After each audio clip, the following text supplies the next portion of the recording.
Millinery has a bit of a mystique to it, but in the hands of a master, they make it look easy. On this segment of Ms. World Traveler Most Memorable, let's have a look back at some of the finest hat makers who continue to delight us with their imagination.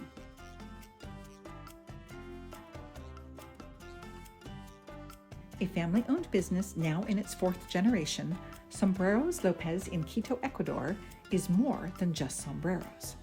The wall of hats behind the work table, encompassing virtually every style imaginable throughout the decades, is a visual history of the hats of Ecuador, illustrating both how some are similar to other styles around Latin America and Spain, and how the trends in Ecuador contributed to the next evolution.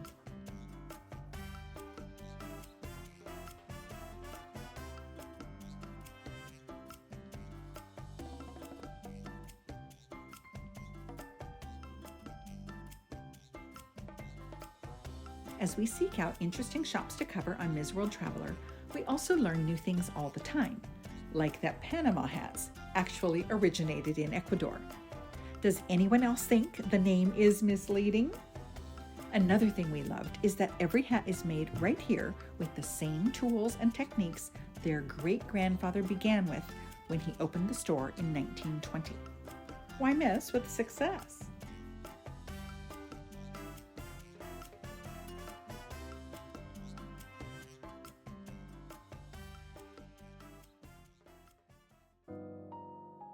The foundation of French style is the small atelier, with the meticulous fashion designer creating the epitome of chic. So it was with Maison Johanna Braitbart in Paris. Before meeting her, I'd never stopped to think where feather flowers come from, but now, after watching the labor-intensive process of selecting each feather, cutting it to length, shaping it, and gluing it into place, I have a newfound appreciation for what looked like a simple hair ornament.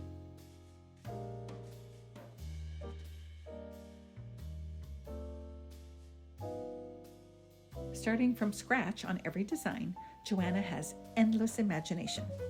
The store is small, but then how much room do fascinators, headbands, berets, pillboxes, and so forth need?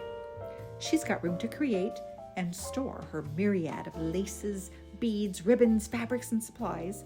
So when someone asks for a custom design like I did, she's ready.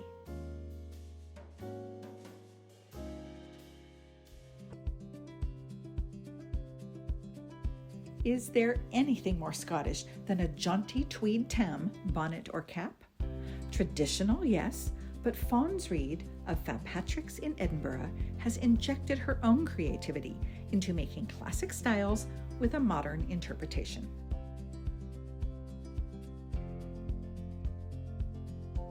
When the weather in Scotland is damp, wet, or gray, which frankly is a lot of the time, some form of headwear is a must, and Fabhatrix has you covered, pun intended. We loved that Fons upcycles gently used tweed jackets into her own style, utilizing elements from the jacket itself, like elbow patches and/or buttons, to add the extra touch of whimsy. To make sure her hats are weatherproof, she uses wax, and voila, the rain just runs right off.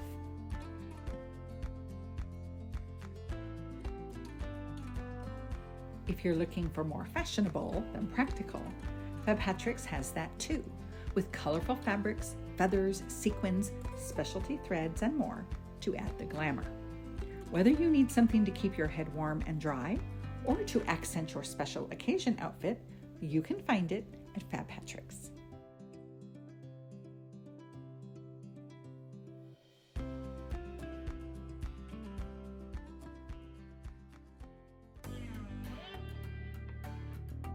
If you haven't been watching Ms. World Traveler regularly, you might mistakenly think that the only kind of hats they wear in Nashville, Tennessee are cowboy hats. Well, you would be wrong, and we've got just the shop to prove it. A. Botts Willis, the store and brand name for Ashley Botts Willis, has a more mountain feel than country western, even though the walls are painted pink.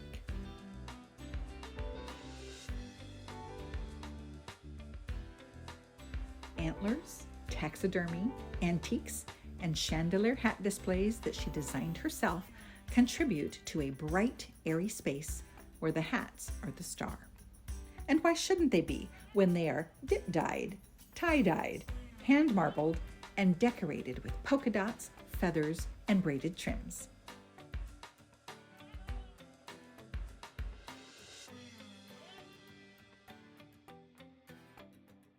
There is a science to fitting a hat properly, and Ashley has it down pat. In her workshop, she has molds in various sizes and heights, and of course, she custom fits them to each customer. For a refreshing break from everything country in Nashville, go see The Girl Who Wears Hats.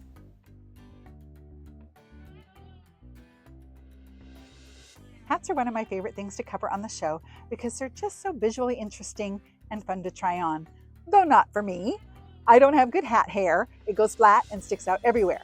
But I do like looking. And speaking of liking to look, how about a reminder of some of the stunning jewelry we've seen? We'll have it for you next time on Ms. World Traveler Most Memorable.